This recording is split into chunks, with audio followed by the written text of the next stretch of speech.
Bon dia, poble! Vídeo, breu, curt i ras, com sempre.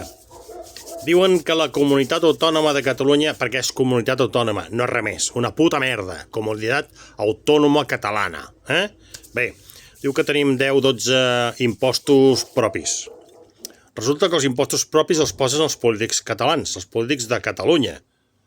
Els polítics de Catalunya, que no són catalans, que pensen com espànicos, però els votem nosaltres. Llavors aquests impostos, quan es recapten, se'n van cap a Madrid, cap a l'estat nazi o anal espanyol, i allà ens els retornen, es suposa que a través dels pressupostos generals de l'Estat. Fins aquí tot bé.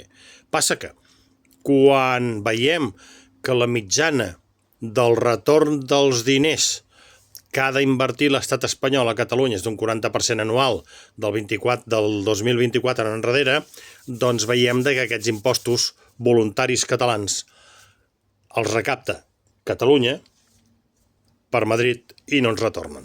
Sí? Llavors, els polítics catalans són els que verdaderament ens roben. I ens roben per portar els diners a Madrid i posar-se medalles. No és res més que això. És a dir, el polític català només fa una cosa. Fa d'Hisenda per l'estat espanyol. I aquí us vull explicar una altra cosa. Hi ha molta gent, cada vegada més, que per culpa d'aquests impostos, com per exemple successions, no poden agafar o quedar-se el patrimoni de la família. Això és molt interessant. Sabeu qui s'ho queda quan tot això no pots o renuncies a l'herència? Això són coses que no ens expliquen i això és culpa dels polítics nostrats, dels que votem nosaltres. Aquest impost és doble, perquè això ningú ho explica.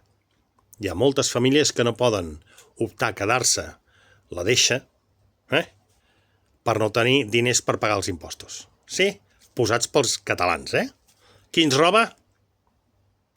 Reflexió. Visca Catalunya lliure.